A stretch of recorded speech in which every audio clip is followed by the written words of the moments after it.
नमस्कार दोस्तों। घमंड में चूर कनाडा की हेकड़ी निकल चुकी है। जस्टिन ट्रूडो जो वहाँ के प्रधानमंत्री हैं, उन्हें समझ में आ गया है कि भारत इस तरीके के तमाचे जड़ेगा तो वो ज़्यादा दिनों तक जिंदा नहीं रह पाएंगे। वहाँ की विपक्षी पार्टियां उनका मुंह नोचने को तैयार हैं और पूछ रही हैं कि भारत के साथ संबंध खराब क्यों किए तुमने।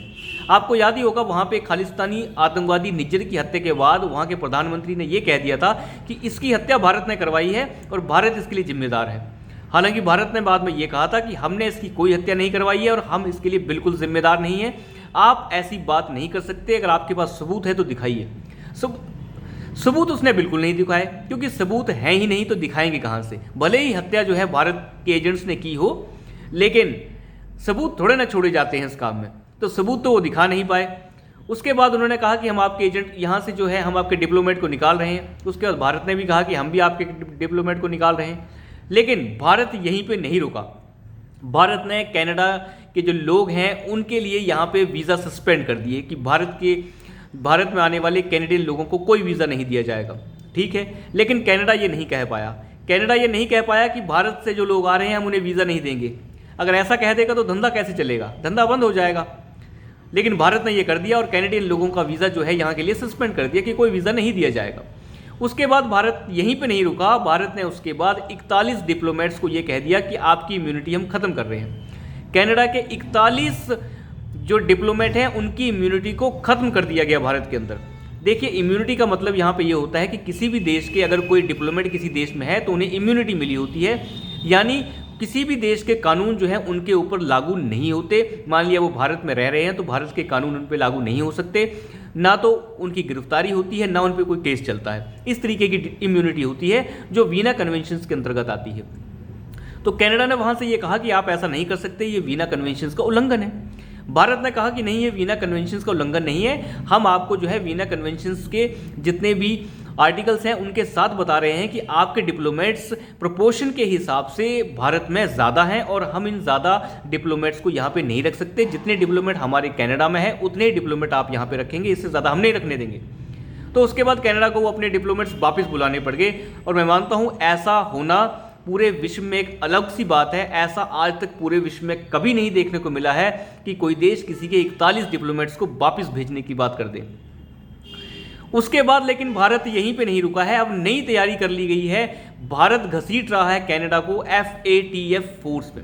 FATF जो है आपको जानते होंगे, फाइनेंशियल एक्शन टास्क फोर्स।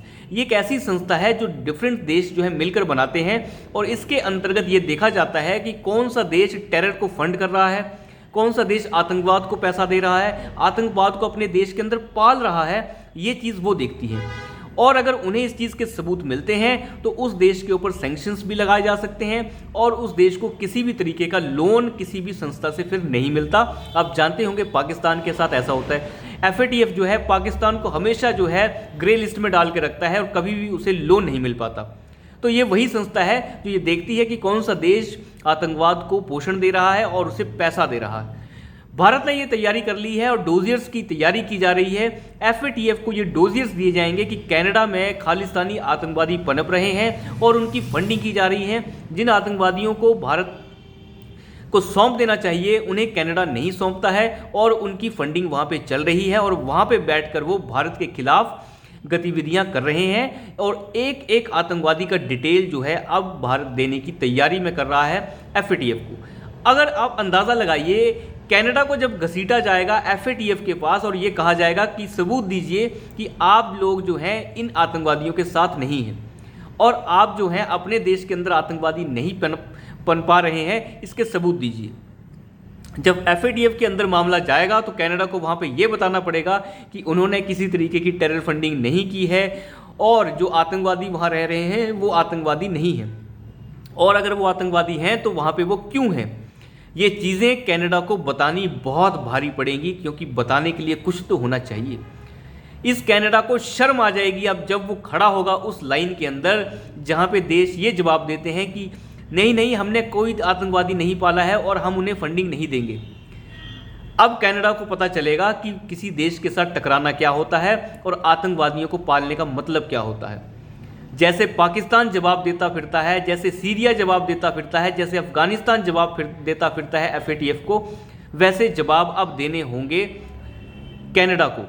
अपने आप को बहुत अमीर देश समझने वाला यह देश जो कहता है यूरोप और अमेरिका हमारी जेब में है, कोई इनके साथ नहीं खड़ा है, कोई भी इनके साथ नहीं खड़ा है। और जब भारत डोजियर देके FATF के अंदर इस कनाडा को लाइन में लगवाएगा और पूछेगा कि बताइए आप जो है आतंकवादी आपके अंदर क्यों पनप रहे हैं, जिन्हें हमने आतंकवादी घोषित कर रखा है, जो खालिस्तानी आतंकवादी हैं, कुछ आतंकवादियों को यूनाइटेड नेशन ने आतंकवादी घोषित कर रखा है, फिर ये आतंकवादी आपके देश में कैसे पनप रहे हैं और भारत के खिलाफ गतिविधियां कैसे चला रहे हैं, और आप इनको फंडिंग कैसे दिलवा रहे हैं, और आप कैसे इनका संरक्षण कर रहे हैं। तो इस चीज़ का जवाब देना कनाडा के लिए बहुत मुश्किल हो जाएगा। और इस फजीयत के आगे अब ट्रूडो जो है झुकता हुआ नजर आ रहा है। उसे यह अंदाज़ा भी नहीं था कि भारत यहाँ तक जा सकता है, वीज़ा को सस्पेंड कर सकता है, डिप्लोमेट्स को वापस धकेल सकता है, और साथ ही साथ कनाडा को FATF में धकेल रहा है। अब FATF में घसीट तो लिया है, अब जवाब देना कनाडा के लिए बहुत मुश्किल हो जाएगा, क्योंकि फाइनेंशियल एक्शन टास्क फोर्स जो है इन मामलों को बहुत ही ज़्यादा सख्ती से लेता है। और इसमें जवाब देना कनाडा के लिए तब और मुश्किल हो जाएगा जब भारत हर एक सबूत सामने रख देगा, और सबूतों की S जयशंकर के सामने कमी नहीं है। तो इस मामले में अब कनाडा फंसता हुआ नजर आ रहा है, चाहे वो ट्रेड का मामला हो, ट्रेड भी रोक दी गई है, और कनाडा के विपक्षी दल जो हैं वो ट्रूडो का मुंह नोचने को आ रहे हैं कि तुमने देश की बर्बादी कर दी। आपको पता ही है हर विपक्षी दल बहाना ढूंढता है, और विपक्षी दलों ने बहाना ढूंढ भी लिया है। उन्हें पता है ये सरकार जो है वैसे भी खालिस्तानियों के समर्थन से चल रही है, तो कितने दिन चल जाएगी। किसी भी देश के ऊपर जब बाहर के लोगों का दखल अंदाज ज़्यादा हो जाता है, तो उस मामले में वहाँ के लोग बगावत पे कब आ जाएंगे इसका अंदाज़ा लगाना बड़ा ही मुश्किल है, और ये बहुत घातक भी हो सकता है। भारत के जितने भी भारतीय कनाडा में रह रहे हैं, उनके लिए घबराने की बात है, क्योंकि चंद घटिया खालिस्तानी आतंकवादियों की वजह से वहाँ के आम लोग जो हैं, और साथ ही वहाँ के आम जो भारतीय वहाँ पे काम करने गए हैं, उनके लिए दिक्कत पैदा हो जाएगी। क्योंकि इन लोगों का एजेंडा तो पैसा कमाने के सिवाय कुछ नहीं है, इनको कोई लेना देना नहीं है खालिस्तान से। इन्हें पैसा कमाना है खालिस्तान के नाम पे, कनाडा में जाके बाल कटवा के मज़े लेने के सिवाय इनके पास और कोई तरीका नहीं है। ये जिहादी लोगों के साथ मिलकर पैसा लेते हैं और फिर एजेंडा चलाते हैं। तो अभी के लिए इतना ही, धन्यवाद।